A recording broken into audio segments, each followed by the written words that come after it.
Hello!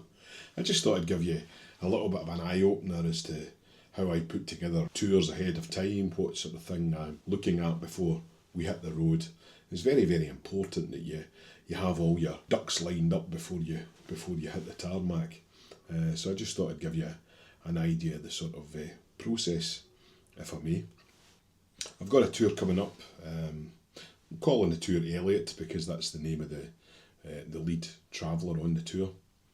And I've put together a little bit of a checklist here based on the information that I got through from my colleague Hugh. A lot of my business comes business to business from Hugh, and so just to give you an idea of the sort of thing, he sends me an itinerary, and this is the one here: Jane Elliott, Sharon Daw, Ray and Brenda Little, Chris and Sydney Erdle. And if I just scroll down here, I've got an itinerary. And I can see on day one, I'm picking them up, two parties, picking them up from the airport. 4 of them are arriving on one flight, 2 of them are arriving on another, one from Amsterdam, 4 from Frankfurt, 2 from Amsterdam. But luckily in this case, they're arriving within just about half an hour of each other, so not too bad. And then I'm going to read down Edinburgh Airport, Royal Yacht Britannia. I've added here Royal Yacht Britannia at 1 PM. And I have, let me see, after that, Market Street Hotel. So I've got the Market Street Hotel put here. And I've got a phone number for them. So I'm going to have to give them a phone call and just make sure that they've got that booking lined up for me. 3 nights accommodation. I have the phone number there. And the other thing is a meal. Now it says here a 7:30 PM meal at Howie's restaurant, but when I take a look at the information that Hugh has sent me through, I can see that it's actually booked for 7 PM. So that's a little bit of a niggle there. Not an issue. I'll just remember to flag that up to Hugh, and he can get the itinerary changed just very slightly. But, you know, half an hour, it's something that I could just discuss with the party when they arrive. So no biggie. Okay, so that's day one. 3229229.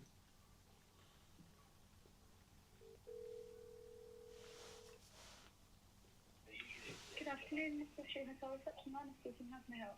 Hi, I'm just wanting to check on some room bookings for the 18th, 19th, 20th of April. Checking out on the 21st. So you should have 3 rooms, one for Elliot and Daw.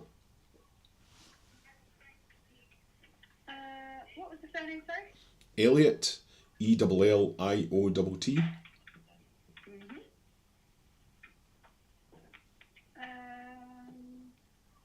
Yep, Jane Elliott, 18th to the 21st. That's the one. And is that a twin room, is it? Oh, let me just double check.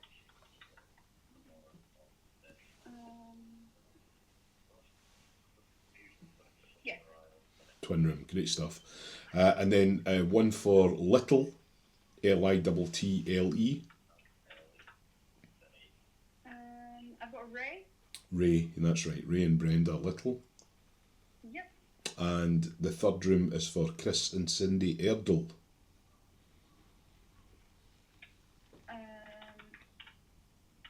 Erdle. Yeah,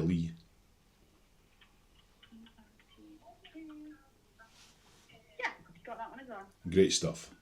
And they're all booked in for the 18th and checking out on the 21st, yes? Yeah, that's it. Wonderful. Thanks very much. Cheers now. Thank you, bye-bye. Bye. Bye.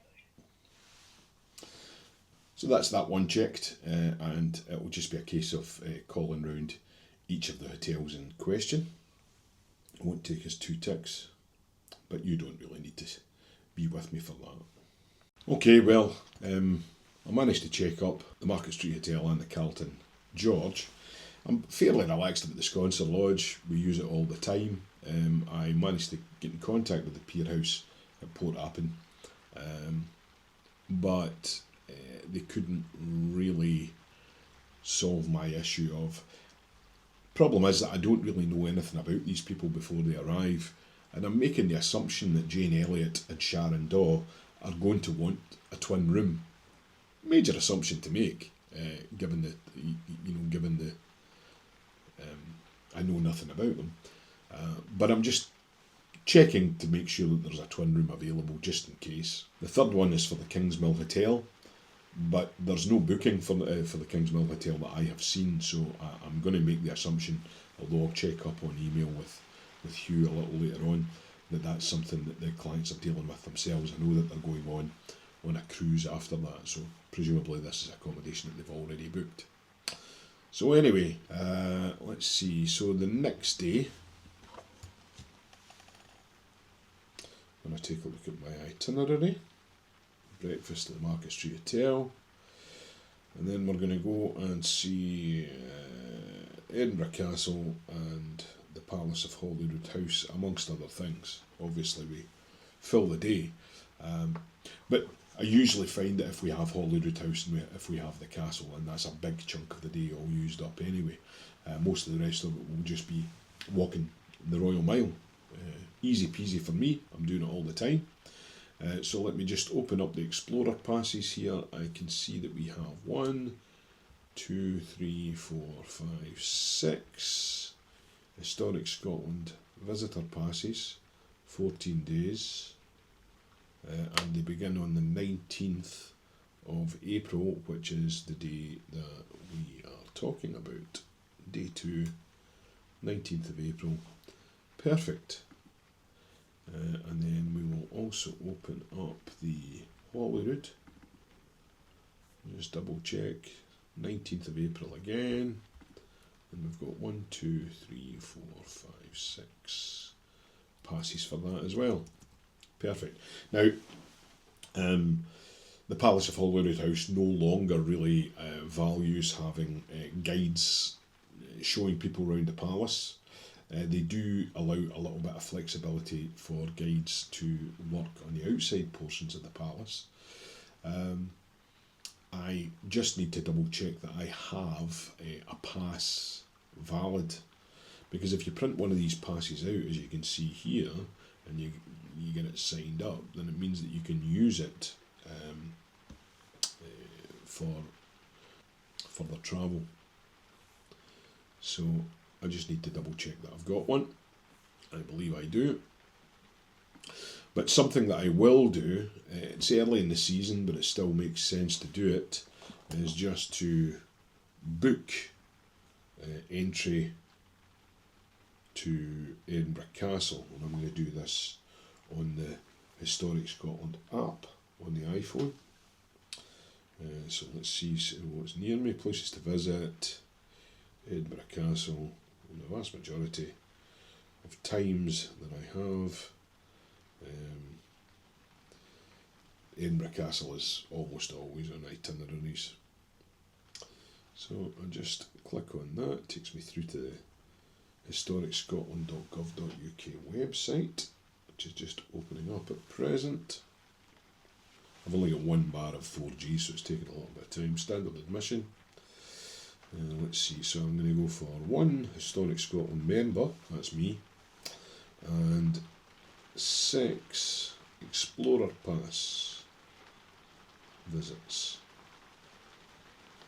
And then select date and time. And we're looking for Sunday the 19th of April. And the early ones are already sold out. So you see, I mean, it's a Sunday, it's a good bit ahead. The earliest that we can get in is 11:30. I'm going to book that time straight away. 11:30, add to basket.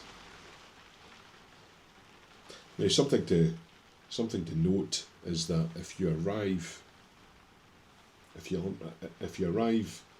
early for an entry, they may not allow you to enter. But if you arrive late, they're usually perfectly fine with that on Historic Scotland bookings. So I'm just checking that. Update, check out, and there it is. I have made that booking. Now something else that I'm going to do right now is just add all of these to my Apple Wallet. That makes sense to do. And then if needs be, I have the possibility of sending these tickets to someone that has an iPhone within the party, preferably. I can send them by other means, but it's a whole lot easier to send them to an iPhone, so I would usually just send them all to one person within the party. Obviously my preference would be to take these people into the castle myself. It's not always entirely possible. Usually it is. Let me just check that I've got those. Open up my wallet. Scroll down. Admission tickets. On the 19th of the 4th, 1, 2, 3, 4, 5, 6, and myself, 7. Okay, so we have taken care of Edinburgh Castle.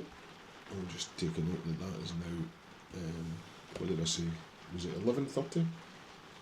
And that really shapes the rest of the day, because I know now that I'm going to take a little bit longer to get up to the castle. Preferably, I'm going to find that this party are all perfectly fit, and we will walk all day, or at least we'll walk from Market Street. We'll make our way up to the castle, but it gives us a little bit of time. We can see some other stuff before we hit the castle, and we have the option of just jumping in cabs and what have you. The thing is, parking in Edinburgh is an absolute nightmare. Trying to find anywhere that's even remotely close to the places that you want to go, very, very challenging. And we're now on to day 3, which is breakfast at the Market Street Hotel. Then we're going to go to St Andrews, lovely, and then on to Falkland Palace. So I just want to double check that the National Trust for Scotland has Falkland Palace open on the 20th of April. Not always a given. It's always worthwhile checking these things. Please note that works are being carried out on the tennis court between Monday the 6th and Friday the 10th of April. It'll be closed to the public, that's fine. When we're talking about the tennis court, it's a royal tennis court at Falkland Palace. It's actually the oldest operational tennis court in the world, and it's right there at Falkland Palace. So it's something that's worth seeing, but it will be open, I'm quite confident, at the time we hit there. So let's see.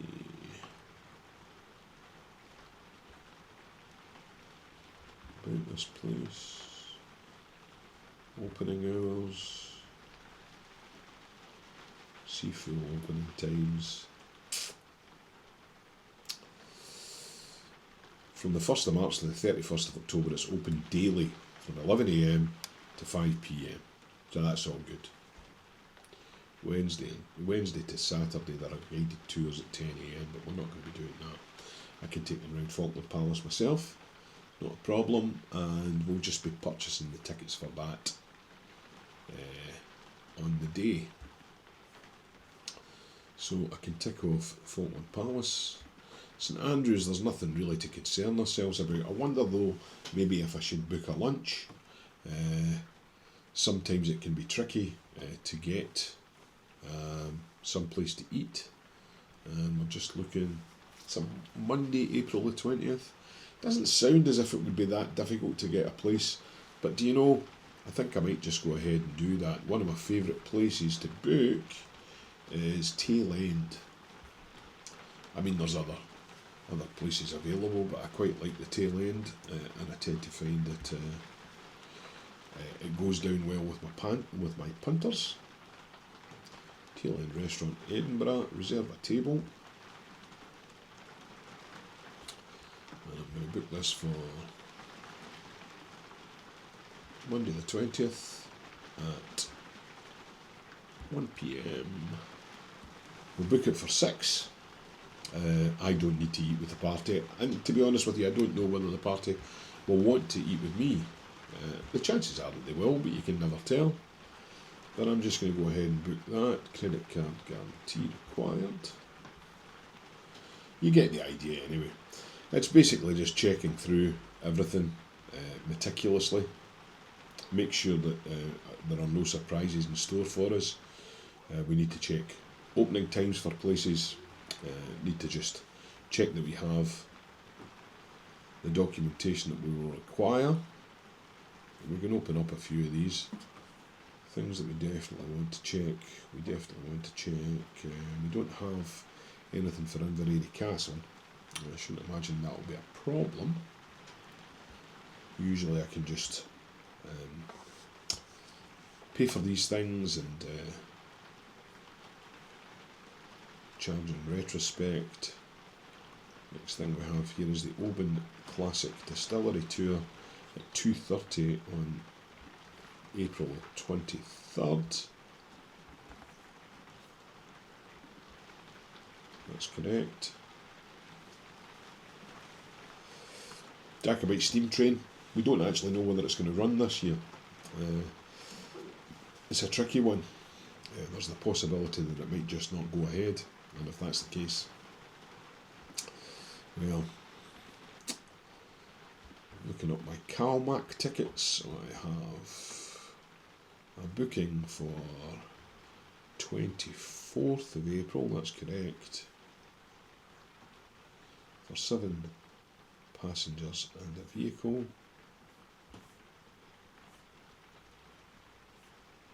And we have all of that. Time of sailing is at 15:45. So 3:45. Truth of the matter is that we really want to be at Malig for 3:15. You've got to allow yourself a good bit of time, but I can tick that one off. Armadale Castle we're working on the day. Let's just take a look and know that we have something for the Uig Hotel for lunch. It's booked. 7 people on April 25th.